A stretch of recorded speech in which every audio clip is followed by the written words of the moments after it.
commerce et d'industrie des Pyrénées-Orientales le jeudi 21 mai. C'est un rendez-vous qui avait été prévu déjà depuis quelques mois. Voilà. Et je vous remercie de vous être rendu disponible aujourd'hui. J'aurais aimé que vous nous parliez justement de cette chambre de commerce et d'industrie qui est située dans le palais consulaire de Perpignan, qui est la chambre de commerce et d'industrie des Pyrénées-Orientales, donc qui couvre quand même un ensemble assez vaste sur le plan territorial, qui a des relations régulières avec le reste de la Catalogne aussi. Donc, est-ce que vous pouvez nous définir, en quelques mots évidemment, ce que c'est qu'une chambre de commerce et d'industrie et à quoi ça sert, s'il vous plaît? Merci. Non, une chambre de commerce et d'industrie, c'est un établissement public qui retrace la politique économique de l'État sur un point départemental. Il y avait, vous le dites, la chambre de commerce et orientale et, bien entendu, vu son nom de l'ensemble du département. Et comme toutes les chambres de commerce qui ont été toutes départementalisées, il y a quelque temps, même des chambres qui avaient plusieurs CCI en leur sein sur le seul département ont été regroupées il y a déjà une dizaine d'années de cela. Et aujourd'hui, donc, on applique cette politique avec des typicités, des spécificités de chaque territoire, avec une ambition, pour ce qui nous concerne, bien sûr, touristique, bien sûr, de pousser le bâtiment, force importante, la logistique autour de Saint-Charles, de Port-Vendre, de l'aéroport, de l'autoport du Boulou, et l'ensemble des points structurants sur la logistique du territoire, sur l'ensemble de la façade méditerranéenne, qu'on a préempté depuis déjà quelques années, tant sur l'économie bleue que sur le nautisme, et on reviendra là-dessus avec territoire d'industrie, que sur le numérique, avec une ambition portée par la Ville du Soleil, l'IDEM et Pierre Roca, et le PAM, aujourd'hui, le pôle action multimédia, avec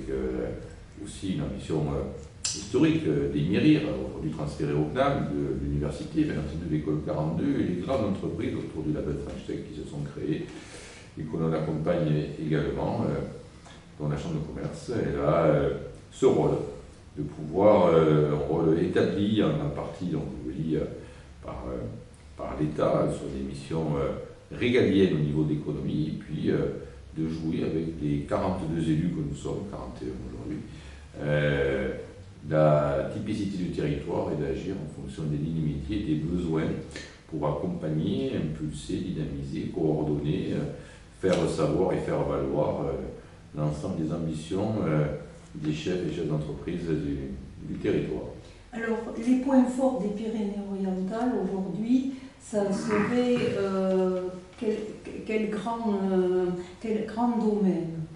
Plusieurs grands domaines. Je vous l'ai dit, le tourisme, on est en saison touristique quasiment toute l'année. C'est Fabrice Sanac, président de l'UMI et membre de la Chambre de commerce, qui me contredirait.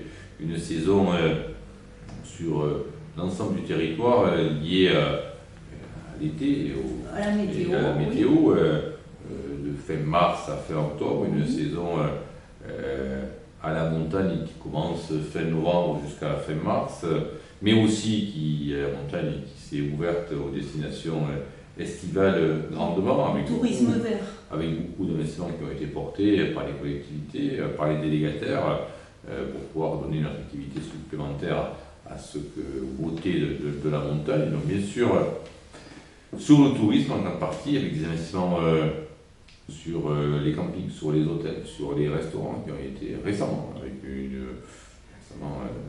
des traits marquants et une volonté d'accompagner toujours cela. On a parlé du Club Med dans les journaux récemment, la Chambre de commerce est également partie prenante dans ce projet depuis le début, et des éléments structurants ont été au golf de Villeneuve, le futur golf de Villeneuve de la Roue aussi, qu'on a aussi soutenu dès le départ pour pouvoir avoir, quand on parle d'attractivité, des points d'ancrage concrets. Mais ces grandes lignes, elles sont aussi sur la logistique, sur l'agroalimentaire, je vous l'ai dit. Et donc la richesse du département, c'est d'avoir plusieurs lignes métiers qui sont fortes, qui sont établies, qui sont consolidées ou en devenir. Et un des rôles des élus consulaires, c'est de pouvoir, comme on l'a fait, à l'initier, en dynamiser de nouveau le numérique, il y a déjà quelques années, l'économie bleue, le nautisme, autour des élus, bien sûr à Stéphane Lauda en termes sur tout ce qui est sur le nautisme, et d'autres qui sont impliqués dans cette volonté de pouvoir mettre d'autres couleurs de métier, de savoir, de technicité, d'emploi et de création de richesse sur notre territoire. Donc, comment on pourrait le résumer? Un territoire à fort potentiel et qui, je pense, depuis déjà quelques années, en prend conscience. On a 3 façades sur ce département différenciant des autres territoires. On a une façade maritime, méditerranéenne, frontière avec l'Espagne, la Catalogne et avec l'Andorre. Donc, il faut aussi pouvoir jouer la complémentarité. Vous l'avez dit, on a des bonnes relations et on essaie de les entretenir et de les faire vivre avec nos voisins du Sud. Mais là aussi, dans un but de création de richesse, d'échange, de valorisation et de pouvoir et de conquête. C'est ce qu'on essaie de porter. Les relations avec l'Occitanie, comment se passent-elles? Alors, avec l'Occitanie, avec les autres départements de l'Occitanie, bien entendu, au niveau consulaire, elles sont très bonnes. Et il y a une grande solidarité autour de Jean-François Rézou, le président de la CCI Occitanie, et de l'ensemble des présidents de chambre pour pouvoir travailler de concert. On a 80% des mêmes problématiques, et donc c'est à ce niveau intéressant de pouvoir échanger avec les présidentes et présidents des autres CCI, de la région également, pour pouvoir voir comment ils accompagnent au mieux, comment ils ont porté des solutions. Et, moi, je ne prétends pas loin de là avoir la solution à tout, mais je pense que le benchmarking, l'échange, les déplacements, le voyage, la compréhension, la discussion avec les autres permet d'ouvrir le champ des possibilités pour être meilleur, pas pour soi, mais pour le département. Alors, est-ce qu'il y a ensuite une cohésion, ou en tout cas des échanges qui font en sorte que vous avez d'autres types de partenaires? Par exemple, je pense à la région PACA, je pense à la frontière italienne. On essaie de développer l'ensemble des relations qui sont nécessaires à l'économie locale. Et bien entendu, encore récemment, on a pris des contacts avec la partie anglaise, les conseillers extérieurs qui sont en Angleterre pour des projets de chefs d'entreprise locaux, avec des CCI qui sont aussi basés, puisqu'on a la chance d'avoir un réseau de CCI basé dans l'ensemble des pays du monde, quasiment dans l'ensemble des pays du monde. Donc on a des contacts, et puis aussi le rôle des élus, c'est d'entretenir des contacts personnels avec des élus des autres territoires pour pouvoir faciliter la solution que l'on doit apporter aux demandeurs. Et quand vous parlez des relations, bien entendu, on ne peut pas oublier, loin s'en faut, les relations avec la région politique, avec sa présidente, avec Carole Delga, avec Daniel Bellambia, le vice-président à l'économie, qui sont bien entendu des acteurs clés de l'économie. Les compétences, comme les agglos le sont, ils ont une compétence sur l'ensemble de l'économie, et de pouvoir être en contact, en travail direct avec eux aussi, ça facilite. Vous savez, moi, quand on s'est présenté, l'ensemble des élus consulaires, c'était sous le vocable de se dire utile. Et je pense qu'on est utile quand on est connecté. On parle de plus en plus de numérique, d'IA, on en parlera, de connectivité, de connexion. Un élu, il se doit d'être le plus connecté possible pour pouvoir avoir ce rôle d'utilité. Voilà ce qu'on essaie de faire. Alors justement, puisqu'il a des questions, l'IA a-t-elle apporté quelque chose, une plus-value, une utilité dans vos recherches, dans votre gestion au quotidien? L'IA, c'est un outil qu'il faut savoir appréhender. Alors, il y a plusieurs choses. Il y a le rôle consulaire de pouvoir faire ce qu'on a fait depuis un moment déjà et qu'on continue à faire. Il faut pouvoir être à même de faire des conférences pour pouvoir désacraliser ce qu'est l'IA et le faire appréhender le mieux possible par les chefs d'entreprise. Et ça, on le fait. Il faut pouvoir aussi se l'approprier soi-même et pouvoir y travailler avec l'IA. Pourquoi? Parce qu'on est 50 collaborateurs. 41 élus, 50 collaborateurs sur l'ensemble d'un territoire. L'appréhension de tous ces outils numériques doit faciliter le travail des collaborateurs également et être plus efficient, plus disponible pour le contact direct dont on a besoin.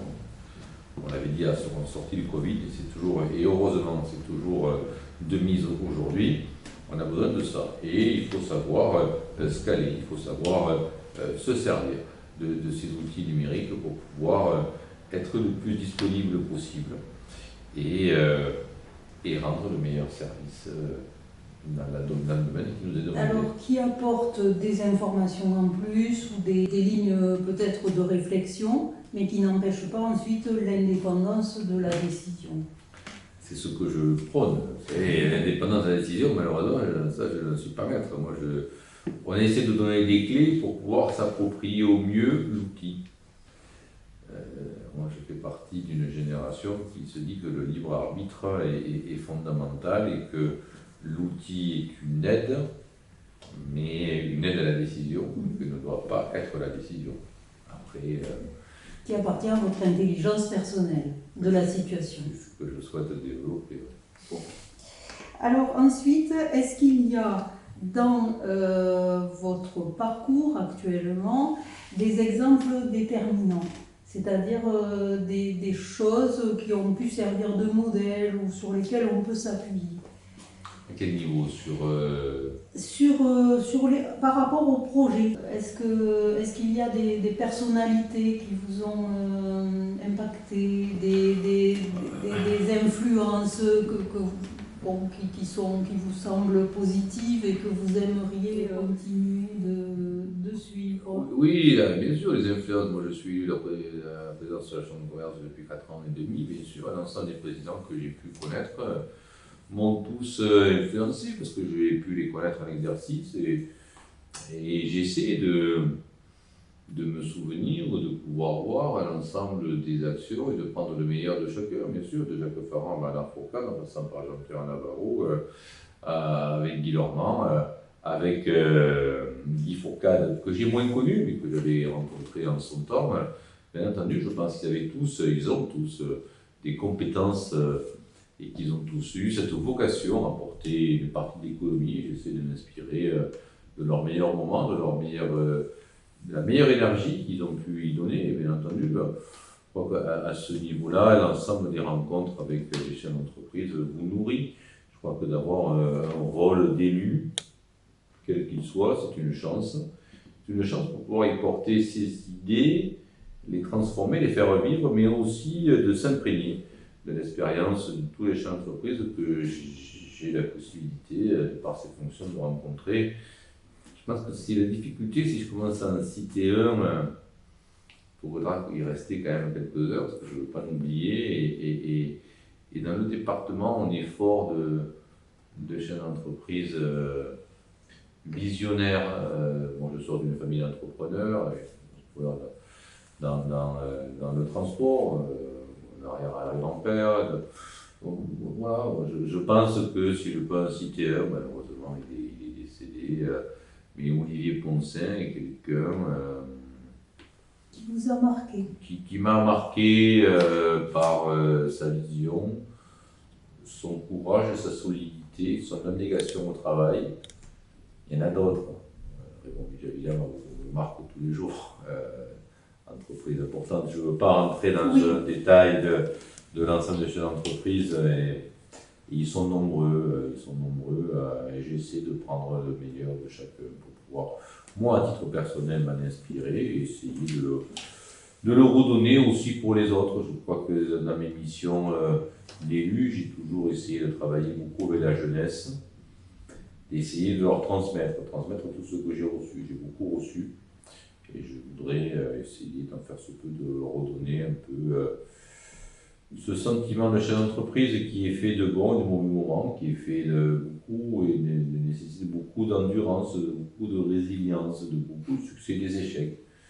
Il faut savoir passer, avancer, sans remémorer toujours, parce qu'il ne faut jamais oublier pourquoi on a échoué, mais il ne faut pas s'arrêter. Il faut pouvoir transmettre son expérience, c'est toujours, je pense, positif. Moi, cela a été pour moi, et maintenant, un peu plus l'âge, je commence à redonner un peu tout ça.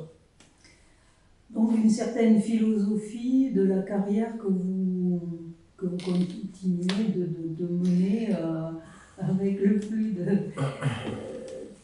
de dynamisme possible, d'engagement possible. Oui. Quels sont les grands temps forts de la Chambre de commerce et d'industrie? Je veux dire, quand c'est que vous vous rassemblez, comment ça se passe? Les temps forts, je vous dirais que je pourrais vous donner mon agenda, ils sont tous les jours, du matin tôt au soir tard. Je ne vois pas, j'aurais du mal à vous donner une journée où il n'y a pas de concertation. Où il n'y a pas d'échange de volonté, etc. Bien entendu, qu'est-ce que je peux vous dire?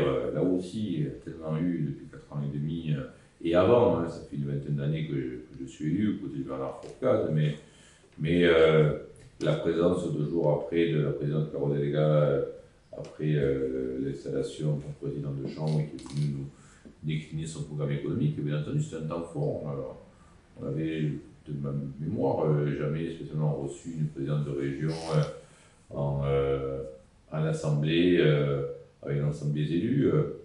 La rencontre avec Salvadoria, qui était le premier président en exercice de la Généralitat de Catalogne à venir rencontrer les élus et décliner aussi son programme économique et son programme économique transfrontalier au sein de la Chambre de commerce.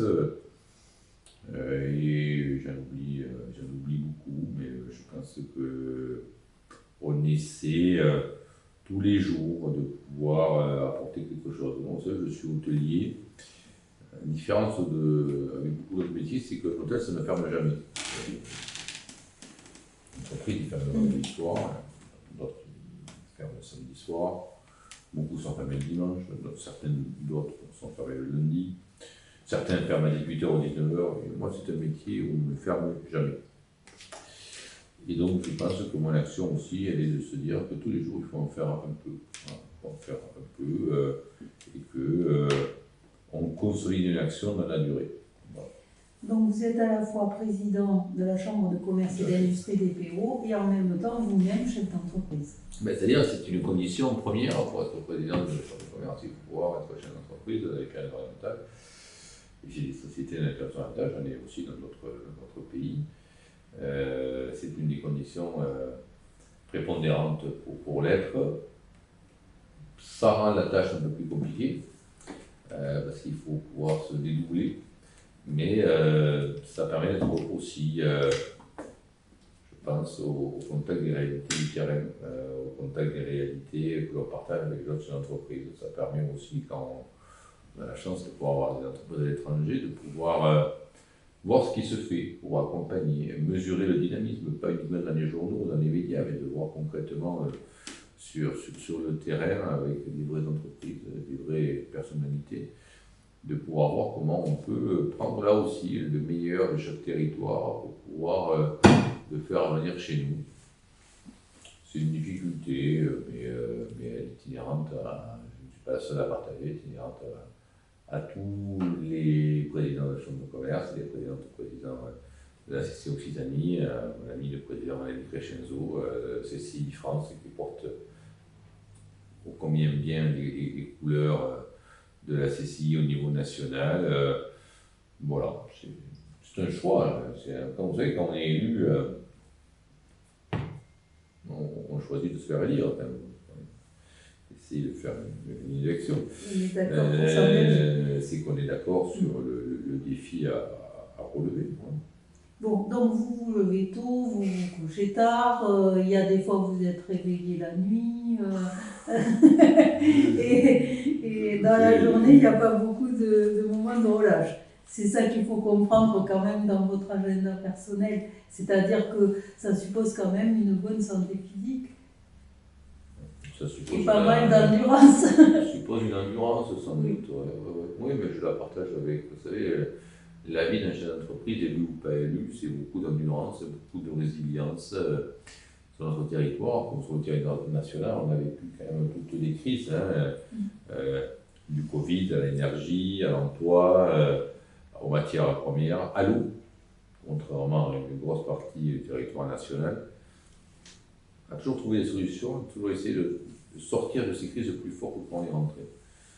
C'est, je pense, les qualités propres de l'ensemble des personnes qui veulent se lancer dans l'entrepreneuriat. Alors, ce choix de vie, il s'ancre dans, vous l'avez dit, du transgénérationnel, puisque vous êtes vous-même fils et petit-fils d'entrepreneurs.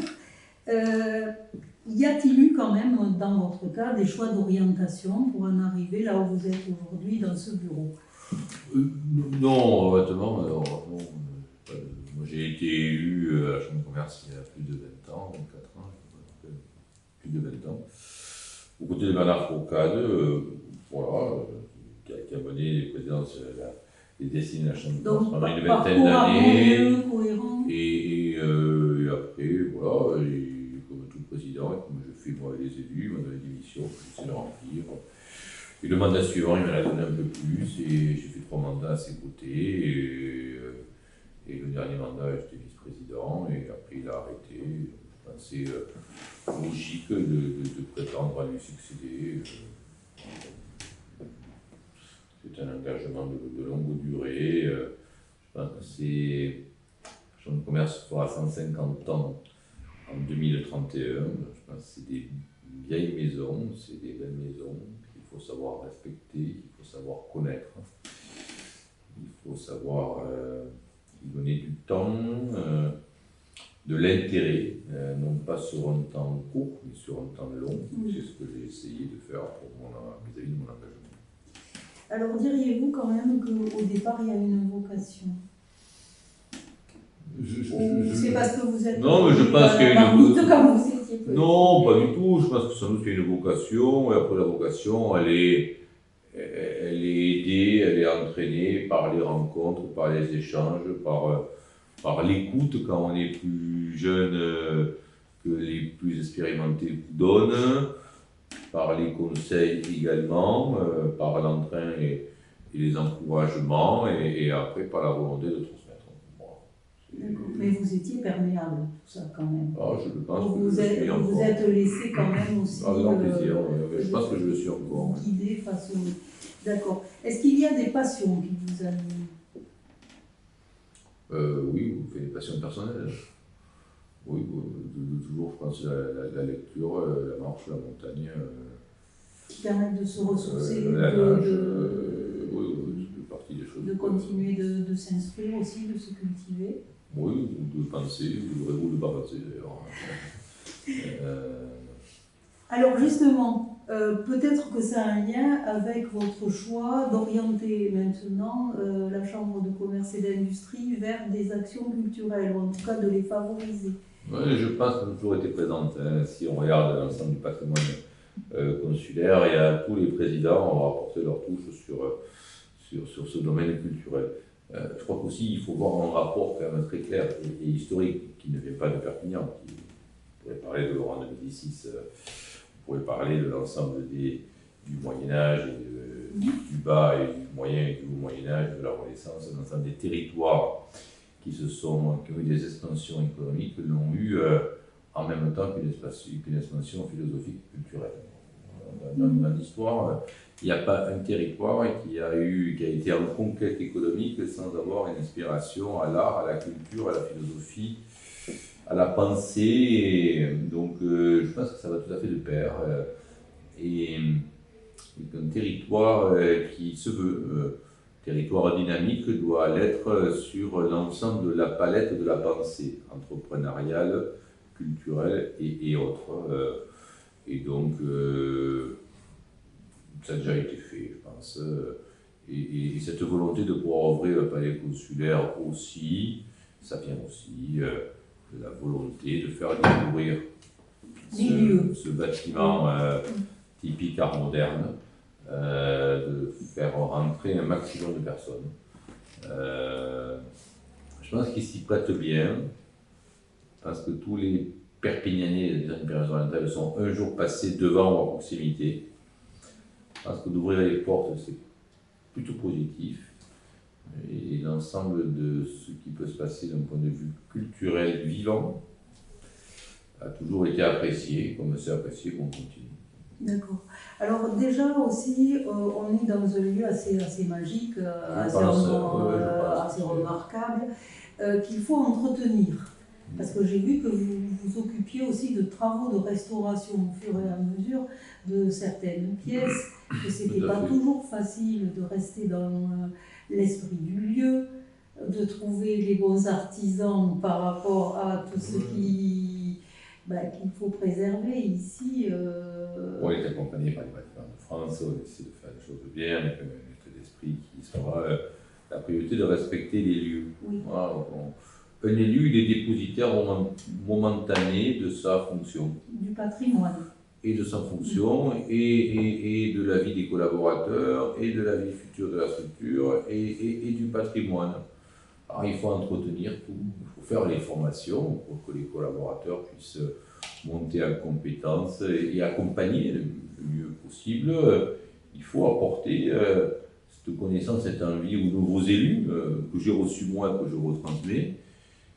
Et il faut respecter les lieux. Et surtout quand c'est, comme ici, un lieu emblématique. Il faut pouvoir l'entretenir, comme chez vous, comme chez moi. Il faut pouvoir y mettre un coup de peinture, un ravalement, une amélioration, une modernisation qui peut s'entrevoir en respectant l'esprit du lieu, qui permet un bien-être. Et c'est ce qu'on essaie de faire, et de faire un peu tous les ans, d'apporter quelque chose pour permettre une meilleure transmission. Alors vous avez évoqué tout à l'heure l'ouverture à l'extérieur. Oui. Je sais que vous êtes partenaire avec par exemple Visa pour l'image pour l'été 2026. Oui. Les Amis de François de Fossard, puisque vous accueillez un concert. Ensuite un colloque, donc là aussi dans le cadre des 50 ans de la disparition d'André Malraux, on va avoir un colloque le 29 et le 30 octobre prochain sur Malraux et les femmes. Et ensuite, je vois aussi beaucoup de peintures depuis que je suis rentrée dans le palais consulaire. Est-ce qu'il vous arrive d'accueillir des expositions ? On en a accueilli, on a la volonté d'en accueillir d'autres. Je pense que c'est des beaux murs. Oui. Plein centre-ville, des murs qui ont eu une histoire, des murs qui ont vu passer de grands talents artistiques.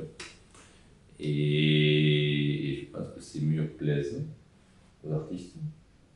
Et quand ils plaisent aux artistes et qu'ils déposent des œuvres, ça plaît au public. Et voilà. Donc, il faut donner cette vie et cette transmission. Voilà. Il semblerait que vous travaillez aussi avec des céramistes qui viennent exposer ici. On en a fait, on a des belles œuvres qu'on expose et qu'on va encore d'ici au mois de septembre et la prochaine exposition de Visa pour l'image. En lien avec Saint-Vicence peut-être ? On en a et on en a avec d'autres et on va essayer de finaliser la pièce d'à côté d'ailleurs. Dans le courant de l'été pour avoir des belles choses à montrer. Je crois que c'est... Oui, tout à l'heure, l'introduction, c'était des zones publiques. De l'économie nationale, redescendu sur le département. Si on est une vitrine délabrée, c'est l'image que l'on redonne. Si on redevient une vitrine agréable, intéressante, qui est fière de son passé et qui construit son avenir, ça vaut aussi pour la mission économique qu'on veut porter. C'est des signes que l'on donne aux gens qu'on reçoit, des gens qui sont en demande, c'est sur le département comme on a eu, avec Widelo, Katana, Amazon, l'école 42, beaucoup poussé aussi, beaucoup investi, et beaucoup d'autres sur le territoire récemment. C'est une vitrine et plus qu'une vitrine, un écrin. Et donc il faut pouvoir le préserver.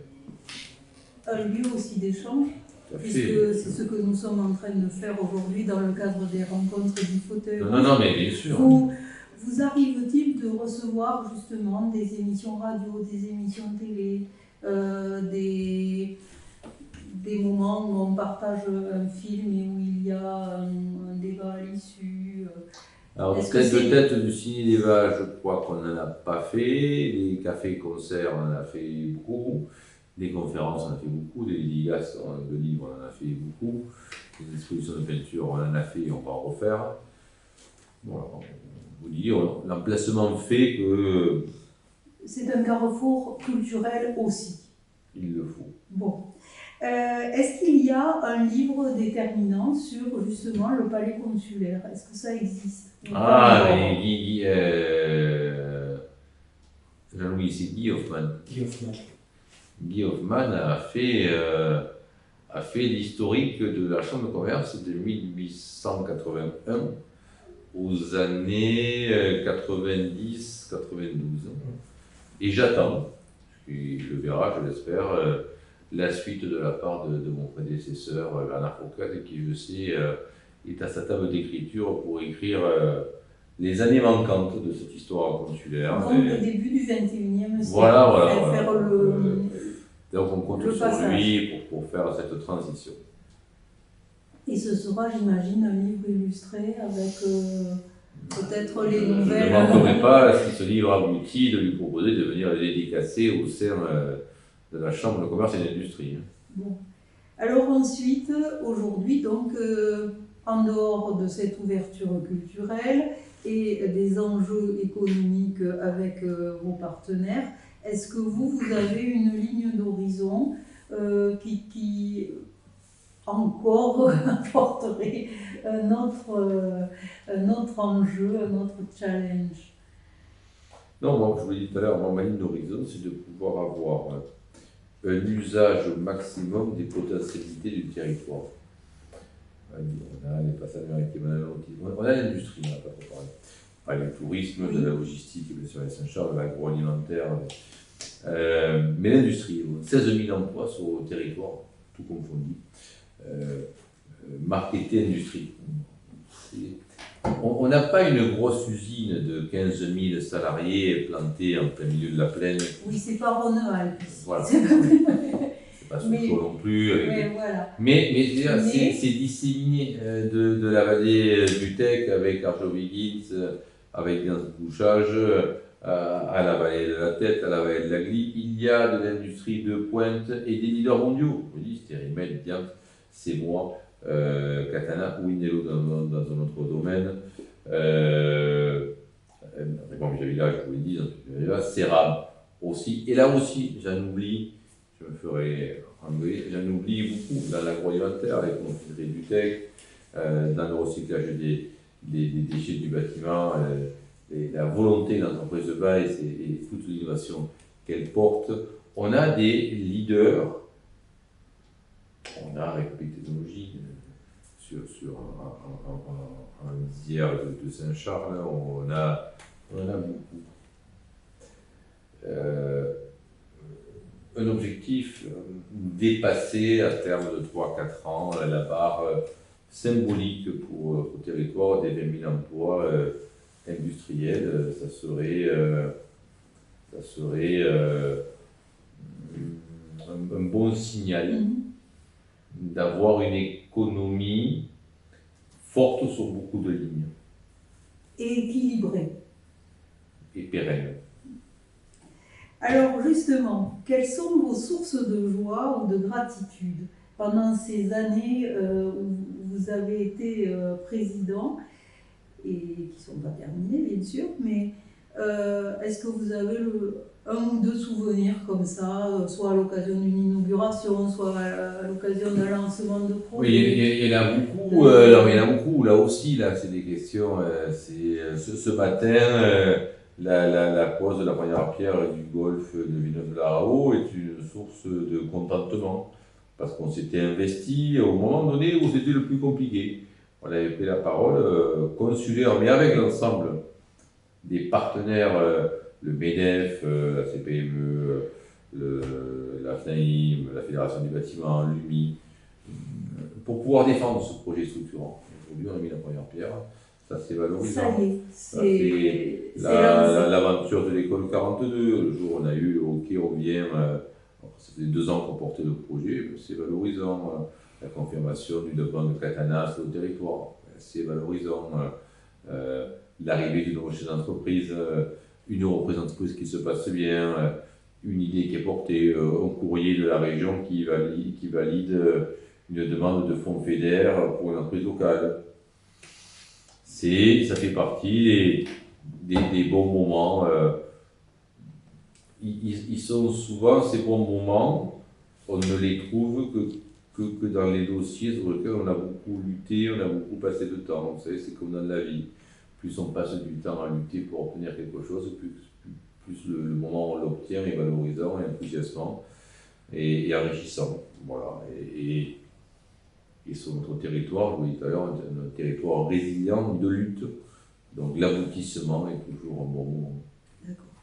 Est-ce qu'on peut dire que l'entrepreneuriat dans les Pyrénées-Orientales correspond finalement à aussi un esprit de famille? Oui, même si on le voit, il y a beaucoup d'entreprises que je vous ai citées au préalable sont dirigées par les chefs d'entreprise, par des dirigeants extérieurs au département. Beaucoup d'entreprises familiales qui ont été reprises par des grands groupes et qui sont dirigées par les chefs d'entreprise du département.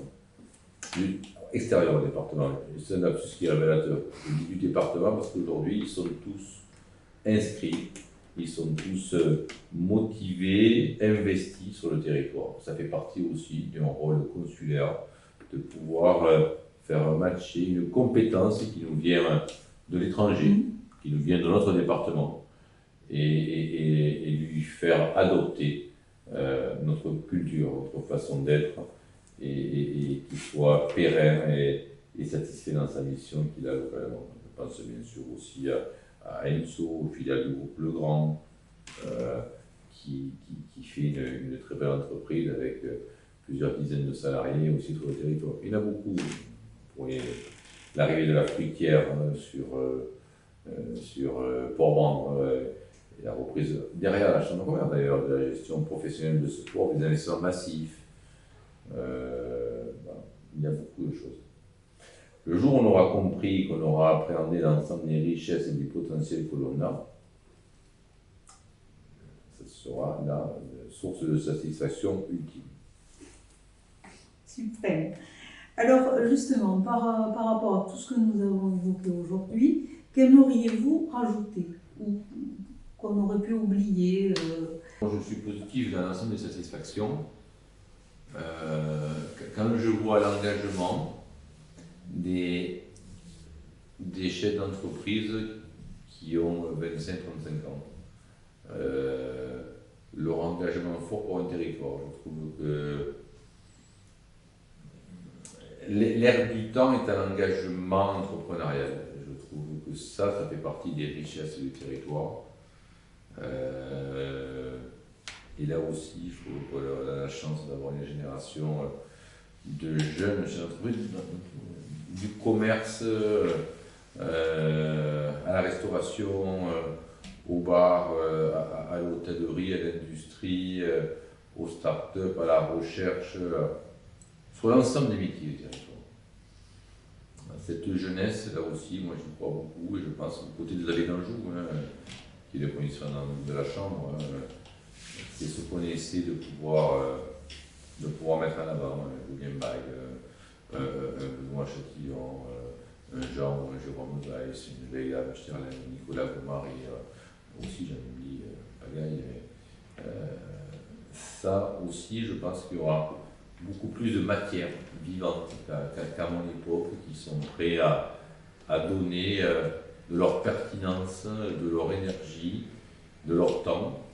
Et c'est ce qui me donne grandement confiance dans mon engagement, parce que je pense que la pérennité est assurée. Et que l'avenir est porteur de quelque chose qui est encore... On est un département, vous savez, viticole. Je comprends tout à fait l'exaspération du monde économique sur les normes, sur les difficultés, sur la bureaucratie, sur la lenteur. Mais un département à tendance agricole et viticole, il faut savoir tracer le sillon. Quand on plante un cep de vigne, c'est pas pour 1 an ou 2 ans. Comme moi dans mon métier, quand on fait un hôtel, c'est pas pour une saison. Il faut pouvoir tracer ce sillon fermement, avec ligne, dans la bonne direction, pouvoir semer, arroser, semer il n'y a plus. Et Et cette aspiration à un développement économique, elle ne peut se faire que dans la durée. Je comprends les hommes politiques, j'en ai été, et je comprends leur volonté d'aller vite. Il faut, moi aussi, je suis souvent exaspéré par les délais, mais une volonté économique, on ne la bâtit que dans la durée. Sur des fondations solides. Et dans la durée. Et à ce niveau, je pense qu'elle se crée, qu'elle est bien plantée, qu'elle pousse. Et je suis sûr que malgré tous les tourments, malgré toutes les vicissitudes du monde, le territoire des Pyrénées-Orientales est un territoire où il fait bon entreprendre. Est-ce que dans l'actualité, aujourd'hui, on peut considérer que pourrait nous venir de l'extérieur quand même quelques dangers ou quelques freins? De l'extérieur pour un territoire comme le nôtre, c'est de l'extérieur pour l'Europe. Nous ne sommes pas visés. Bien sûr, tout ralentissement économique, toute montée trop forte du pétrole, de l'essence, de l'énergie qu'on a déjà subi depuis plusieurs années, est un frein, un élément à prendre en compte qui fait réfléchir et donc qui arrête un peu.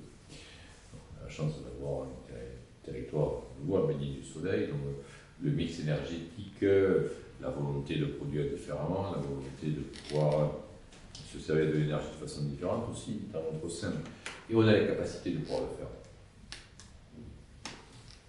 Ça, les freins, je vous l'ai dit, les freins, les à-coups, les vicissitudes de ce monde économique globalisé, bien sûr qu'on les subit. Mais si on voit sur un fil de 10 ans, il n'y a pas de raison pour ne pas avoir un avenir économique. On est un petit territoire, 500 000 habitants dans quelques mois, semaines. On a 3 directions de banque.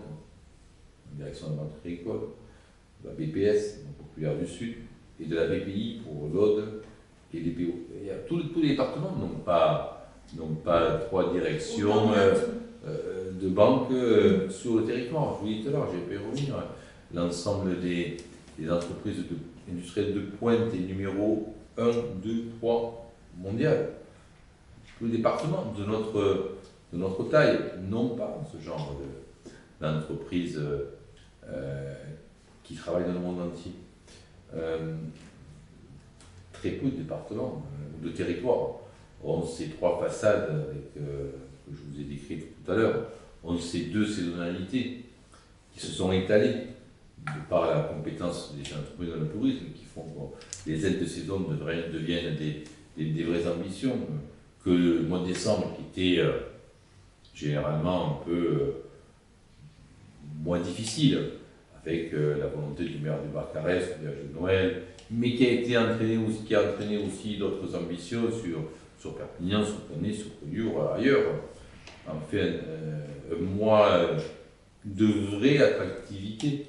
Tout à l'heure aussi, le Golfe, le futur Club Med, etc., sont des points d'ancrage en dehors des beautés de Collioure, de Bagnols, de l'arrière-pays, de Castelnou, de tout ce que l'on peut avoir. Ça va faire des nouveaux points d'ancrage utiles et efficaces pour faire les relais d'avant, d'après, de pendant saison. Donc oui, des difficultés sur un temps long, il y aura toujours des difficultés. Je vous dis, je pense qu'on est à même de pouvoir les surpasser mieux qu'ailleurs, sans doute. Une meilleure résilience. Bon, de côté, on est entraîné aux difficultés. On ne va pas dire le contraire. Il y a quelques années, on a toujours été aussi un territoire de passage. Donc, oui, de passage et des interactions. De passage et de passion. Et je vous dis, moi, je suis de caractère positif. Et quand je vois la jeunesse entrepreneuriale, je le suis sans doute un peu plus positif. Alors, justement, y aurait-il une morale de l'histoire ou un dicton, un proverbe que vous aimeriez transmettre ou qui vous aide quelquefois à aller de l'avant?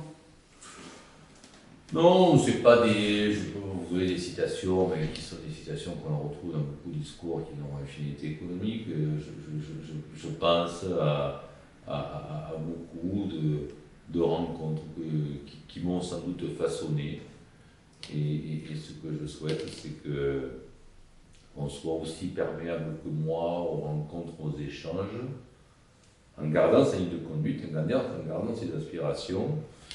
Et je ne cherche pas à être un exemple pour les gens de l'entreprise, mais si une discussion, un moment partagé peut les aider à prendre confiance, peut les aider à surpasser, j'aurais rempli ma mission. Voilà. Un conseil de lecture, J'aime bien Maurice Trouillon, je ne vous dirai pas pourquoi. Et j'aime bien Joseph Kessel aussi. D'accord. Qui ont vécu dans le département, qui sont passés dans le département et qui ont une histoire avec le département et qui sont des auteurs qui font voyager. En tout cas, je vous remercie beaucoup, Monsieur le Président, pour ce long moment que vous avez bien voulu nous consacrer dans un temps qu'on a compris précieux, où l'agenda de chaque jour est chargé et démarre tôt. Je serai amenée à vous rencontrer de toute façon dans le courant de l'année, puisqu'il se peut qu'il y ait d'autres rencontres du fauteuil rouge dont vous ne serez plus le seul interlocuteur, mais auquel vous pourrez participer bien sûr. Avec plaisir. Et puis d'autres moments comme ça que nous avons à partager dans le cadre justement des arts et des partages intellectuels et culturels avec l'ensemble des territoires français et aussi nos amis outre-Pyrénées. Voilà. Merci à vous, merci pour vos questions. Merci.